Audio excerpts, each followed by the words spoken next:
अलीम बेफ़ज़्ल बिस्मिल्लाहिर्रहमानिर्रहीम अल्हम्दुलिल्लाहि रब्बिल आलमीन वल्लज़ी ख़लक़ जमीअल ख़लाइक़ बिक़ुदरतिही वरज़क़ फ़ी जमीइल मख़लूक़ीन बिस्सविय्यतिही सुम्मस्सलातु वस्सलामु अला अशरफिल ख़लाइक़ अजमईन मौलाना व मौलस्सक़लैन जद्दिल हसन वल हुसैन अबिल क़ासिम मुहम्मद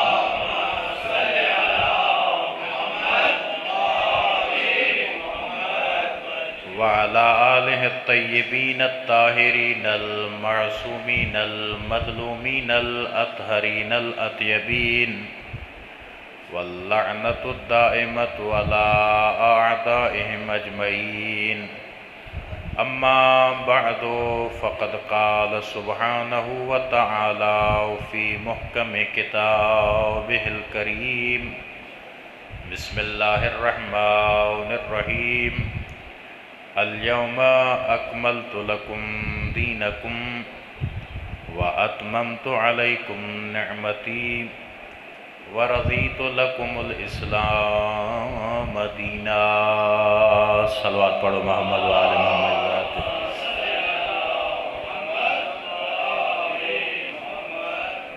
अज़ीज़ान मोहतरम, अज खुदा जे फज़ल सां ख़ुतबा गदीर के हवाले से असांजी अज टी नशिस्त आहे। असां पहिरीं नशिस्त में नबी अकरम सल्लल्लाहु अलैहि वसल्लम जी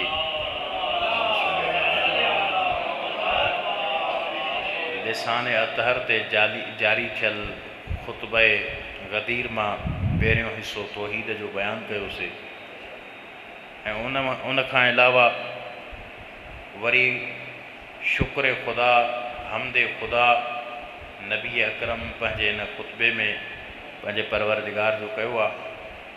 ऐं उन खां आख़िरी जेको हिसो आहे, टिनि हिसनि मां टियों वॾे में वॾो हिसो ख़ुतबा गदीर जो अली इब्न अबी तालिब जे हवाले आहे।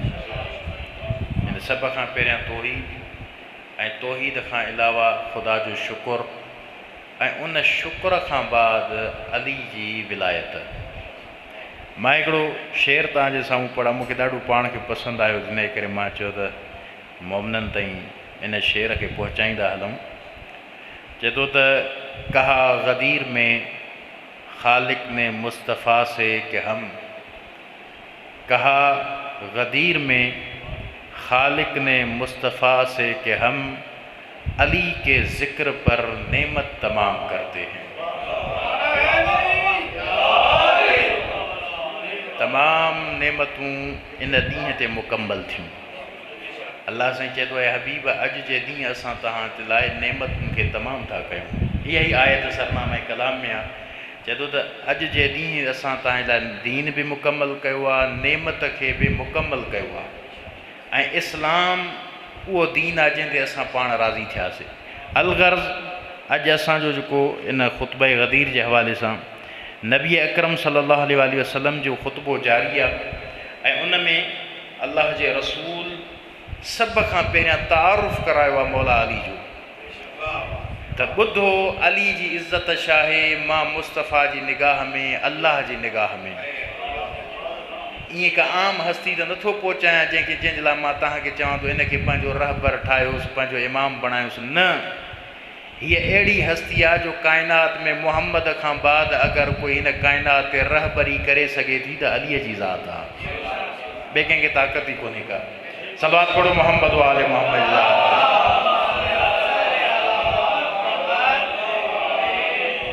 ऐं हिन अॼोके जेके हिन मक्ता में हीअ जेका शइ मां तव्हांजे साम्हूं ज़िक्र कंदुसि, थोरो हिनखे गौर सां ॿुधजो। आवाज़ थोरो सेट कयोसि।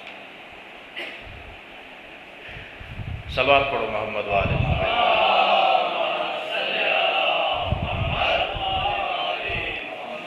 नबी साईं फरमाइंदा माशिर अन्नास, ऐं इंसानो फद्दिलूहु फ़क़त फद्दलहुल्लाह, मुंहिंजे अलीअ जी फ़ज़ीलत खे सम्झो, उनखे फ़ज़ीलत ॾियो तमामु इंसाननि ते, फ़ज़ीलत ॾियोसि तमामु इंसान। हाणे जेके ॿुधण वारा हुआ उन्हनि में उहे बि हुया न जेके पाण खां अॼु जे दौर में अलीअ खां अफ़ज़ल था सम्झनि, उन्हनि जे लाइ बि नबी साईं जो ख़िताब आहे, ऐं इंसानो सॼी इंसानियत ते बल्कि सॼी काइनात ते मुस्तफ़ा खां बाद अलीअ खे अफ़ज़ल सम्झो। फ़ज़िलूहु, अली खे फ़ज़ीलत ॾियो। छो फ़ज़ीलत ॾियूंसि या रसूलल्लाह, पंहिंजे तरफ़ों त नथो ॿुधाए, चए थो न फ़क़त फ़द्दलहुल्लाह, इहा फ़ज़ीलत मां न ॾिनी अथमांसि, अल्लाह अफ़ज़ल कयो अथसि। अली जी फ़ज़ीलत कंहिं कई आहे? अल्लाह साईं कई आहे। हर शइ अल्लाह जे तरफ़ों अथसि। वक़्बलूहु फ़क़त नसबहुल्लाह, अलीअ खे क़बूल कयो छो जो इनखे रहबर ख़ुदि ख़ुदा मुक़ररु कयो आहे, मुस्तफ़ा न। इनखे मुस्तफ़ा मुक़ररु न कयो आहे, अल्लाह पाण मुक़ररु कयो। चयो माशिर अन्नास, ऐं इंसानो इन्नहु इमामुम मिनल्लाह, वॾो जुमिलो आहे। अली अल्लाह जे तरफ़ों इमाम आहे। अली अल्लाह जे तरफ़ों इमाम आहे। मां मुहम्मद खे इहो हक़ु न आहे जो तव्हांजे मथां कंहिंखे इमाम बणाया, अल्लाह जो हुकुम आहे त अलीअ खे इमाम बणाए। अगर मां मुस्तफ़ा इमाम बणाइण ते चाहियां त पोइ मूंखे सहुरा आसे पासे वारा वठि करे वञंदा त मां इमाम बणियां, न, अल्लाह जो पंहिंजो हुकुम आहे त तोखां बाद अगरि इमामत जेको लाइक़ु आहे त उहो अली खां सवाइ ॿियो कोई बि कोन्हे को। अली इमाम थी, इन्नहु इमामुम मिनल्लाह, अली अल्लाह जे तरफ़ों इमाम आहे। ऐं इन खां अञा वॾो जुमिलो नबी साईं फरमाईंदा वलन यतूब अल्लाहु अला अहदिन अनकर विलायतहू, ख़ुदा जो कसम हरगिज़ हरगिज़ हरगिज़ अल्लाह उनखे कॾहिं बि नथो बख़्शे सघे जेको अलीअ जी विलायत जो इनकार थो करे। अरबी लिहाज़ सां अल्लाह साईं अहिड़ो जुमिलो, अल्लाह जे रसूल अहिड़ो जुमिलो इस्तेमालु कयो आहे, चए थो हमेशह जे लाइ कॾहिं बि हरगिज़ अल्लाह उन शख़्स खे माफ़ नथो करे सघे। अल्लाह मुस्तफ़ा तो चए अल्लाह नथो करे सघेसि। अगर मां रहमत हुजांसि बि सही, पर जेसि ताईं अल्लाह न बख़्शेसि त मुस्तफ़ा जी रहमत बि कम जी नथसि। हिकिड़ी ॿुढड़ी आई नबी साईं वटि, चएसि या रसूलल्लाह मूंखे पंहिंजो लिबास त ॾे, मां पंहिंजे पुट जे क़बर में हुन सां गॾु दफ़न कंदुसि। नबी साईं पुछंदा छो? चए थी या रसूलल्लाह तव्हां रहमत लिल आलमीन आहियो, तव्हांजे लिबास जे करे मुंहिंजे पुट ते कुझु रहम थींदो। अल्लाह जो रसूल फरमाइसि इहो ॿुधाए कान युवाली अलीयन, छा अलीअ खे पंहिंजो रहबर मञींदो हो? अली खे पंहिंजो रहबर मञींदो? चए या रसूलल्लाह इन जे करे त आईं अलीअ सां दुश्मनी हुयसि, मतां तुंहिंजो लिबास फ़ाइदो ॾेसि। नबी फरमाइज़ ऐं औरत इनखे ॿुधाए, इन शख़्स जे लाइ मां तोखे ॿुधायां थो, अगरि मुस्तफ़ा पाण वञी गॾु छो न सुम्हेसि, अलीअ जे दुश्मन खे अल्लाह कॾहिं न बख़्शींदो।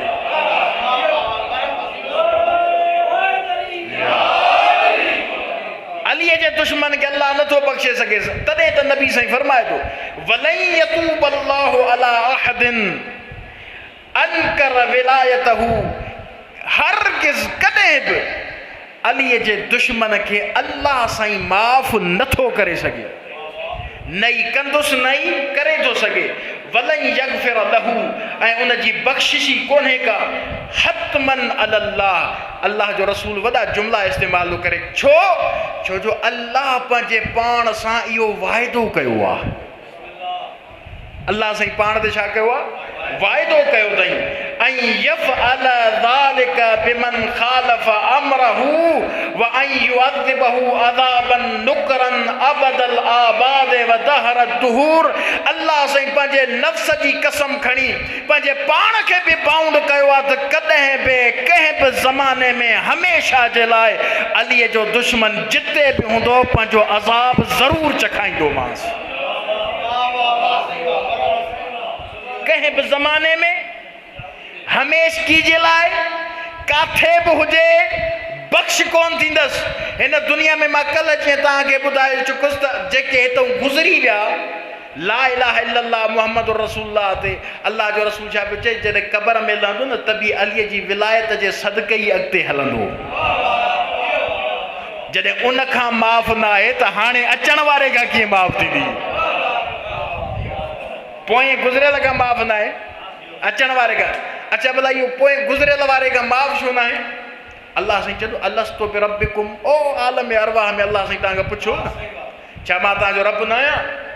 कालू भला, सभिनि चयो हा तूं असांजो रब आहे। उन वक़्तु अल्लाह साईं तमाम नबियनि खां अलीअ जी विलायत जो इक़रार वठी चुको उन आलम अरवाह। ऐं उन ते सभ जा सभु माण्हू जेके बि अलीअ सां मुहबत रखनि पिया सभ जा सभु इक़रार करे आया आहिनि। हाणे हिन दुनिया में जॾहिं पहुता इंसान जे मिज़ाज में आहे विसरणु। छा विसरणु? विसरी जो वियनि। अल्लाह चयो ख़ैर आहे, को मसइलो न आहे, मां हिन दुनिया ते रहमान ऐं रहीम आहियां, मोकिलियां थो नबी, मोकिलियां थो न इमाम, इन्हनि खे ॿुधाइनि त हुते मूंसां वाइदो करे आयो त मां तव्हांजो अल्लाह आहियां, हीउ मुहम्मद रसूल अथव, अली तव्हांजो वली अथव, मतां विसरी वियो हुजेव। यादगिरी ॾियारियूं न तव्हांखे। हाणे वरी उहा यादगिरी नबी साईं वरी बहितर अंदाज़ में ॾियारे त मां अल्लाह साईं पंहिंजे पाण सां वाइदो कयो आहे त कहिड़े बि ज़माने में हुजे, कहिड़े बि हालत में हुजे, जंहिं बि अलीअ जी विलायत जो इनकार कयो, अल्लाह पाण सां वाइदो कयो आहे त कॾहिं बि उनखे अज़ाब खां माफ़ न रखंदुसि। फहज़रू अन तुखालिफू, नबी साईं फरमाईंदा डिॼो डिॼो जो अलीअ जी मुखालफ़त कयो। ख़बरदार ख़बरदार अलीअ जी मुखालफ़त कॾहिं न कजो, छो जो अलीअ जी मुखालफ़त तव्हांखे अज़ाब ॾे वठी वेंदी। फतज़िल्लू नारा वक़ूदुहा अन्नास वल हिजारतु उइदत लिल काफ़िरीन, फतसिलू नारन वक़ूदुहा अन्नास वल हिजारतु उइदत लिल काफ़िरीन। अल्लाह साईं जी क़ुरान जी आयत नबी साईं फरमाई आहे। नबी साईं फरमाईंदा त अगरि अलीअ खे तव्हां न मञींदव, अलीअ जी मुखालफ़त कंदव, अल्लाह साईं तव्हांखे जहन्नुम ईअं मोकिलींदो जो फ़रिश्ता छिकींदा वेंदव ऐं ॿिया पथर हणंदा वेंदव। इन हालत में तव्हां जहन्नुम में वेंदव। मआशिर अन्नास, ऐं इंसानों बी वल्लाहि बशरल अव्वलून मिनन नबिय्यीन वल मुरसलीन, ऐं इंसानों मूं मुस्तफ़ा जे सदके, मूं मुस्तफ़ा जे करे तमाम नबियनि खे जेके अॻ में गुज़री विया, तमाम इंसाननि खे रसूलनि खे बशारत ॾिनी वई आहे मूं मुस्तफ़ा जे ज़रिए सां। व अना वल्लाहि ख़ातमुल अंबिया वल मुरसलीन, खुदा जो कसम आहे मां अल्लाह जो ख़ातमुल मुरसलीन, ख़ातमुन नबिय्यीन आहियां। वल हुज्जतु अला जमील मख़लूक़ीन मिन अहलि समावात वल अर्ज़ीन, जीअं मूं मुस्तफ़ा जी हुज्जत तमाम आलम इंसान, आलम दुनिया वारनि ते तमाम मख़लूक़ात थिया। वल हुज्जतु अला जमील मख़लूक़ीन मिन अहलि समावात वल अर्ज़, फमन शक फी ज़ालिका फ़क़द कफ़र कुफ़्र अल जाहिलियतिल ऊला, जंहिं बि मुस्तफ़ा जी इन इज़्ज़त जो इनकार कयो, खुदा जो कसम उन जी इज़्ज़त काई कोन्हे का, उन जहिड़ो कर कुफ़्र कयो, जहालत वारो कुफ़्र। मुस्तफ़ा कंहिं ते हुज्जत आहे? तमाम आलम समावात, आलम अरज़ीन, जिते बि मख़लूक़ात खुदा आहे, तमाम मख़लूक़ात मुस्तफ़ा शाहे हुज्जत आहे। उन्हनि वटि मुस्तफ़ा जी इज़्ज़त आहे, उन्हनि जो रसूल आहे, उन्हनि जो नबी आहे। नबी साईं फरमाईंदा जंहिं बि मूं मुहम्मद जी इज़्ज़त जे बारे में शक कयो, अल्लाह साईं उनखे हिन दुनिया मां जाहिल ऐं काफ़िर खणंदुसि। वमन शक फी शैइन मिन क़ौली, ऐं सिर्फ़ु मुंहिंजी रिसालत में शक न करे, अगरि कंहिंखे ज़र्रे बराबर मुस्तफ़ा जी ॻाल्हि में बि शक आहे त उन जो हशर बि साॻियो ई आहे। केॾी तस्दीक़ आहे। एक दफ़ो मुझी ज़ात में शक करें, एक दफ़ो मुझी गाल में शक करे।